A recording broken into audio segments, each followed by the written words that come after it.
Hi, my name is Will, and this is the 14th video in a series about the DC Comics character Martian Manhunter. This will cover two very odd periods of John's history that occurred between 1992 and 1993. During this time, Dan Jurgens writes Justice League, and he does some odd things with John. Also, there's a second comic headlined by Martian Manhunter American Secrets, a 3-issue limited series. I will talk about it not because it is related, though there is a connection, but because it occurs during the same period and it shares the quality of being a little odd. Okay, let's get started. When last we left the Martian Manhunter, he was in the Giffen and DeMatteis era Justice League. They end their time with the Justice League, having John decide to leave Earth to try and find himself. Dan Jurgens then takes over and launches his new league with a one-shot special Justice League Spectacular. Jurgens uses this to switch up the roster a bit. Notably, he adds Superman and Hal Jordan back in the mix, centered around the idea that these two want to rebuild the League. He also adds a new character, Bloodwynd, and if you don't want spoilers, just don't watch this video. Just stop here and never come back, because Dan Jurgens sets up this whole mystery surprise twist over 14 issues, and the mystery and the fallout from it spans Jurgens' entire 17-issue run, and I am going to immediately spoil it.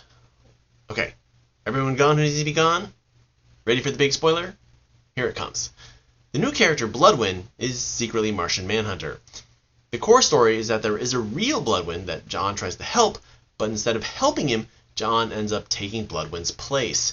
John encountered the real Bloodwynd after he quit the Justice League and tried to help him deal with his magical gem. This magical gem is a prison for an evil entity known as Rot, with 2 Ds. When John tried to help Bloodwynd with the gem, Bloodwynd gets pulled inside the gem while John becomes bound to the gem and controlled by it. Rot then forces John to masquerade as Bloodwynd. Now, Bloodwynd had a very 90s feel. The name, the practical costume, and the air of mystery all fit very well into this time in comics. So the new Bloodwynd John shows up to help when the newly formed Justice League is battling the Weapons Master, a mercenary villain who teleports in whatever weapon he needs to win. Normally, seeing a Martian, he would teleport in a flamethrower and blast John, but he has no idea who Bloodwynd is, and his lack of knowledge causes him to retreat. Now, John as Bloodwynd basically has John's powers, but the way he talks about his powers is completely different. He claims his powers are magic powered by the souls of the dead, and he proclaims this as he uses his powers. These explanations feel like a way for the writer to communicate the nature of Bloodwynd's powers, but they are actually tricks to convince you that he has different powers than he does. Jurgens uses the reader's acceptance of the narrative convention to trick them. Bloodwynd John uses invisibility and flight to disappear from one place and appear in another, and it seems like he teleports. But really, Weapons Master is just assuming he can teleport. And this goes beyond his encounter with Weapons Master. He always gives descriptions of his powers that make them seem different than they are. For example, Bloodwynd describes his shape-changing as illusion, and when directly asked about his powers, he is evasive. Now, his deceptiveness about his powers forces Weapons Master to retreat, but Weapons Master takes the Justice League with him. The League is able to overcome Weapons Master, but they get trapped on another dimension, and Bloodwynd is able to save them. Maxima Lord then inducts him into the League along with Maxima. He says that they are certain to widen the group's appeal. Basically, this is a nod to adding a black and a female character. Although Maxima is a highly sexualized character, so I don't think her appeal was necessarily to women, and the Justice League already had 2 female characters, so the gender inclusion wasn't great, but it wasn't horrible either. So Bloodwynd John joins the Justice League, and this is again a narrative convention where you add a new character, and it just is an accepted part of a superhero team comics. But in this case, Blue Beetle is very suspicious of Bloodwynd, which is perfectly natural. I mean, does joining the Justice League not even require a background check? I guess if it did, it might drive off those with secret identities like Batman and Superman. Anyway, Blue Beetle is suspicious, and Bloodwynd John gives him plenty of reasons to be. Bloodwynd is strangely knowledgeable about the Justice League. The most extreme example of this is when the original Justice League satellite headquarters shows up. He is the one who recognizes it and is most surprised. And that makes sense, because with this new team, and Wonder Woman being retconned to have joined the Justice League much later, he is the only one who has ever been on that satellite. So Blue Beetle tries to learn about Bloodwynd, and he eventually discovers the truth. This happens when the Justice League fights Doomsday. Now I'm going to take a brief moment to talk about the Doomsday fight. There are 2 ways to look at it. One is that Superman was the only one strong enough to fight Doomsday, and he made a necessary sacrifice because only he could fight Doomsday. And this plays into the idea that Superman is the strongest hero and no one can match him. The other way to look at it is that there is a comedy of errors that leads to the situation where Superman has to fight Doomsday on his own. And I will mention 3 of these big errors. The first is that Guy Gardner is an overconfident jerk. He leaps right into Doomsday's arm reach just as Blue Beetle is telling him that they need a plan. Doomsday surprises Guy and takes him out before he even gets to use his powers. Now, at this point, Guy is using Sinestro's ring, which is pretty much one of the most powerful weapons in the universe. Guy could have easily fought Doomsday from range, but he led with his face. Note that lanterns are chosen for bravery and will, not really smarts. Guy is able to continue fighting later, but he is functionally blinded by swelling in his face. The second big error comes from Fire, not the character, although sort of. The Justice League confronts Doomsday near some oil tanks. Bloodwynd punches Doomsday while Fire blasts him from behind. Does the fire weaken John? It isn't clear, but we do know that Jurgens was comfortable bypassing narrative conventions and may have made that a hidden point. Then Doomsday punches Bloodwynd John through an oil tank. The fire does seem to have an effect because John turns back to his normal self, or maybe that's just the pummeling. This transformation is witnessed by Blue Beetle, who finally learns that Bloodwynd is John, but that isn't revealed to the reader. It does give you the hint that Bloodwynd is someone that Blue Beetle knows, but he isn't able to pass on the information because Blue Beetle is immediately put in a coma after Doomsday uses his head as a hammer. One nice thing about this mystery is that it wasn't obvious, but it was something that you could have figured out. Anyway, Bloodwynd John seems to recover quickly and turns back into his Bloodwynd form. He then goes into battle against Doomsday again. At one point, Superman and Bloodwynd John plan on fighting Doomsday together. Doomsday redirects Bloodwind's eye blast into an oil tanker, causing an explosion. This explosion seems to weaken and distract Bloodwynd, and Doomsday then flees. After this, Bloodwynd disappears to avoid having his wounds treated, and he doesn't show back up until after Superman is dead, or comatose if you prefer. Now, nothing in this story explicitly says that the fire weakens Bloodwynd John, but it did make him transform briefly. But that might not be stated because it would certainly give away Bloodwind's true identity. One side note is that Bloodwynd is shown basically swimming through lava in Adventures of Superman Annual number 4, but this is likely because Dan Jurgens didn't tell Robert Fleming, the writer for that book, that Bloodwynd was John, so Fleming just gave him powers he thought made sense, but that also don't match John's powers, notably blast from his hands and the ability to repel lava. Anyway, the third error in fighting Doomsday occurs when Maxima and Superman go after Doomsday together. Now, Maxima is set up as in Superman's power range in this, and the two are doing quite well against Doomsday at a gas station. And if you have a superhero fight in a gas station, well, we know what happens. Maxima rips up an electrical light pole, causes a spark, and the whole station explodes, stunning Maxima and Superman, and allowing Doomsday to escape again. Now, this is not a Doomsday deep dive, but a John deep dive, so what's my basic point? The Doomsday story is often framed as a villain so strong that only Superman could fight him, so Superman must be the strongest. But John is in the same power range as Superman. In fact, Dan Jurgen seems to present John as more powerful than Superman, so this doesn't line up. This is confirmed in a couple ways, including a comment by Starbreaker, who we can see as a reliable, although unrelentingly evil, witness. Also on Almanac, Bloodwynd accomplished this task that Superman finds challenging, so he is definitely close in power, at the very least. It could have been the whole Bloodwynd thing was a narrative way to handle a character who Jurgen saw as too strong. So, the way I see this is Superman is the last line of defense against Doomsday, not only because of his toughness, but because of his heroic nature. Guy Gardner is beaten because he's an overconfident glory seeker. Bloodwynd is beaten because he's trying to keep secrets, although technically this is Rot controlling John and making him keep secrets. Maxima is just brash and doesn't think things through. Now, later authors would lean into the interpretation that Doomsday was a villain only Superman could beat, and you end up with some narrative problems where you have both Superman being by far the strongest hero and having other heroes who are strong or stronger than him. Personally, I think Doomsday being a strong villain that could defeat any leaguer, but not all of them together, would be the best way to handle this character. Despero was basically this during this time period. Sorry for the long Doomsday tangent. Okay.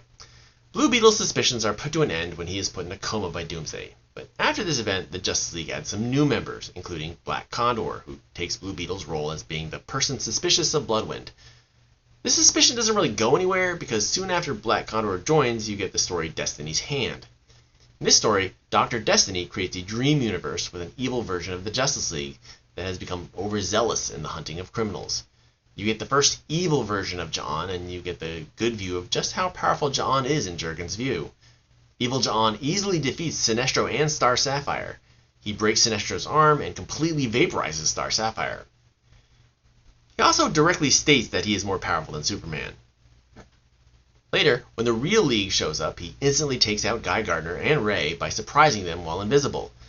Later, Bloodwynd Ja'an goes up against Evil Dream Ja'an, who states that no one else is as powerful as him, and the two battle so fiercely that Bloodwynd Ja'an reverts to his traditional form, like he did when Doomsday punched him through an oil tank. But this time he stays as his normal self and remembers who he really is. Now, the Blue Beetle is able to save the day, and the dream is dispersed, leaving Ja'an as his normal self. This leads to the next story arc, which is about what is going on with Ja'an. Now, Ja'an doesn't really remember why he became Bloodwynd, but he does have Bloodwynd's mystic gem embedded in his chest, and he is unable to remove it. Blue Beetle and Adam examine the gem, and Adam is able to enter it. Adam encounters an evil entity named Rot imprisoned in the gem, and he learns its history. The gem was created by slaves using a blood ritual. They used it to imprison their owner, and then the magical gem was passed from generation to generation. The gem is a classic cursed magical artifact. It gives the bearer powers, but also feeds on their dark side. John encounters the latest guardian of the gem, the real Bloodwynd. He tried to remove the gem to help Bloodwynd, who was in great pain because of the gem. This somehow causes Bloodwynd to be pulled into the gem. The gem then attaches to John and makes John a pawn of Rot, the entity imprisoned in the gem. Rot strangely has John turn into Bloodwynd and infiltrate the League in order to find a power source that Rot could use to free himself. This doesn't really hold up to the makes sense test, since John could have infiltrated the League as himself instead of turning into Bloodwynd. It would have been much easier. You could say that he does this to camouflage the gem, because his comrades might have noticed the weird gem on his chest, but couldn't he even just shape change around the gem? Anyway, Rot has control over Ja'an and forces the League to send him its most powerful member.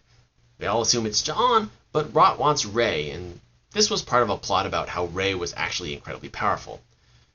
Ray is able to enter the gem and free Rot. Ja'an and Rot do battle, but Ja'an isn't able to stop Rot.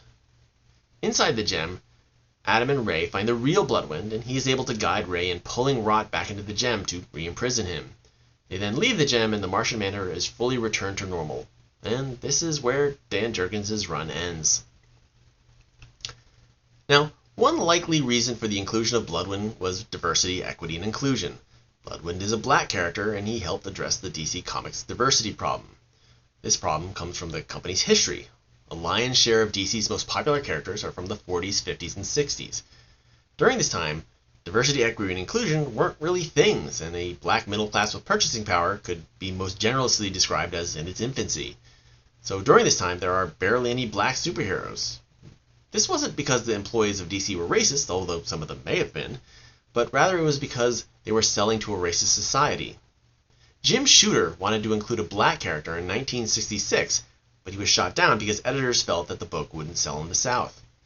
Meanwhile, Stan Lee and Jack Kirby at Marvel, which was a smaller and more dynamic company at the time, created Black Panther that year. Interestingly, both those men were Jewish. Okay, I'm really digressing. Back to 1992, where a black character isn't super notable, but where you still have a noticeable lack of diversity due to DC's long history of lacking diversity. As an interesting side note, Milestone Comics, a comic line by black artists that featured many black characters, was launched in 1993. It was launched as a reaction to this lack of diversity. Okay, digressing again. Anyway, Bloodwynd is black. Not only is he black, but his powers come from a mystic gem forged from the misery of slaves.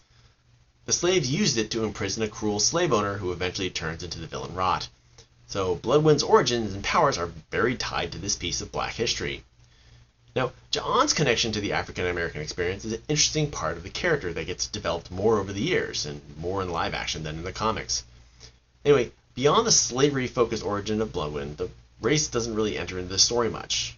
But Impersonating Bloodwynd is the first time in the comics that John lives as a black man, which is a notable first in the development of the character. But during the Jurgens run, it really isn't much of a thing at all. So Dan Jurgens doesn't really have much of a take on John because most of John's time under Jurgens is spent as Bloodwynd. But like I mentioned before, Jurgens does present John as powerful. He uses a decent number of powers, including shape-changing, invisibility, and eye beams. But you don't see a lot of John's personality in this run, though. What you do see seems like a throwback to the hot-headed John from the Bronze Age, or maybe he is imagining John as a darker 90s hero. The line, "Living on this planet, among these humans has weakened me, kept me in check, that ends now," seems pretty out of sync with Giffen, DeMatteis, and Conway's view of the character, and the history of the character. Let's say that masquerading as Bloodwynd has re-scrambled his memories, causing the fake warrior John, created by Ardell to shield John from his personal tragedy, to somehow re-emerge. So in Justice League Europe number 50, Bloodwynd John meets Dr. Charles McNider, aka Dr. Midnight, a Golden Age hero who is part of the Justice Society of America, and they seem to kind of recognize each other. In fact, Bloodwynd has some very specific memories of McNider. This is because Gerard Jones wrote Justice League Europe number 50, and he knew that Bloodwynd was John, and the previous year he had written a series where John met Dr. Midnight, and that series was Martian Manhunter American Secrets. Okay, American Secrets was a 3-issue limited series. The story is set in 1959 when John had no public superhero identity and fought crime as the police officer John Jones. The core plot is that another Martian survived the plague on Mars and had come to Earth. This Martian, who calls himself the Master Gardener, had taken a race of shape-changing lizard people as his followers. The Master Gardener and his followers spread a fungus that prevents the emergence of superheroes and also prevents people from sharing information about the Master Gardener and his lizard minions, or else they would burst into flames. This is a great story element for creating a mysterious conspiracy story because you have many instances of people giving John hints about the conspiracy, but then lighting on fire. This fungus also suppresses the emergence of superheroes, and it is used as an explanation for the gap between the Golden Age and the Silver Age and for the disappearance of the Golden Age heroes. So the comic is about how John slowly uncovers the details of the Master Gardener's conspiracy and then eventually finds him and confronts him. The comic is full of details about the 1950s, like the rise of suburbs, rigged game shows, child stars, and rock and roll. It does change names so that Elvis Presley becomes Perkins Preston. Leave It to Beaver becomes It Must Be Skeeter, with Whitey Bright instead of Jerry Mathers. The $64,000 question becomes The Big Question. Mad Magazine becomes Nuts, and Haley Mills becomes Patty Mary. But it presents these cultural elements as manipulations orchestrated by the Master Gardener to help him control humanity. For example, quiz shows are designed to devalue the truth.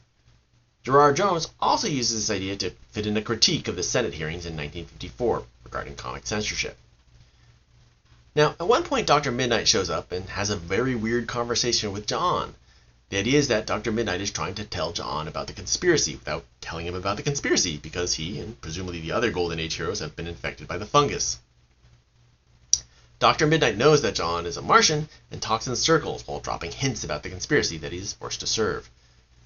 With the hints given by Dr. Midnight, along with other clues, John is able to find the Master Gardener's base of operations. John confronts the Master Gardener, who explains that he wants to save and guide humanity. He asks John to join him, but John refuses. The lizard people, who have figured out that fire is John's weakness, rush in and attack. They end up accidentally killing the Master Gardener with fire. That, combined with John tricking the military into bombing the lizard fungus farm, basically defangs the conspiracy. Later, as he reflects on his decision to oppose the Master Gardener, he describes himself as a beatnik, someone who rejects the social norms, and in the context of the story, he is rejecting the social norm being created by the Master Gardener.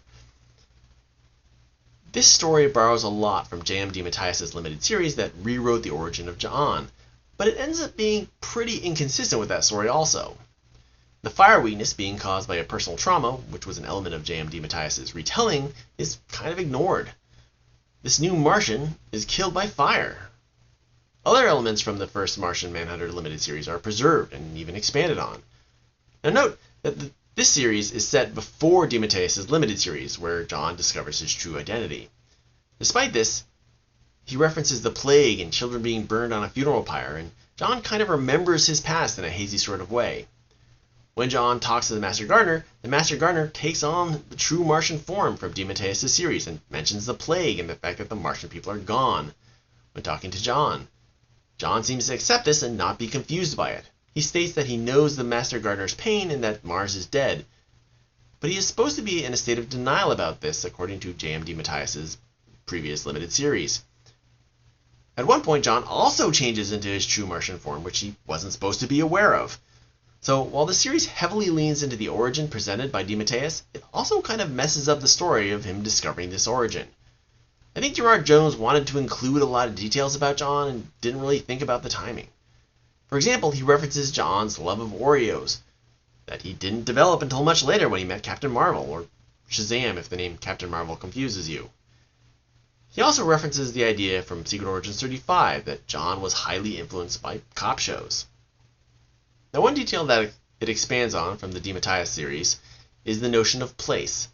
DeMatteis gave a hard location to Erdell's lab, Colorado. This book is more centered on actual American culture, so John is made into a detective from Denver, so he gets to be a cop in a real city while preserving the Colorado connection. Now, ability-wise, the Martian Manhunter's power set fits within the powers he typically used during this period. He demonstrates invisibility, shape-changing, flight, and super strength, but not intangibility, I-beams, or telepathy. This actually has some accuracy with the comics in the late 1950s, where he didn't have telepathy and only used I-beams a couple of times. Now, telepathy actually kind of messes up conspiracy stories where people only give you cryptic hints, so its removal from the character actually is pretty important to the story. American Secrets is set in the past, so it has a very isolated feel, but Jurgen's run was tied into the larger DC universe, and even before he finished his story about John was already appearing in the comic that would become his new home, Justice League Task Force. And this will be the subject of the next video. Like, subscribe, and comment if you want to encourage me to make more videos.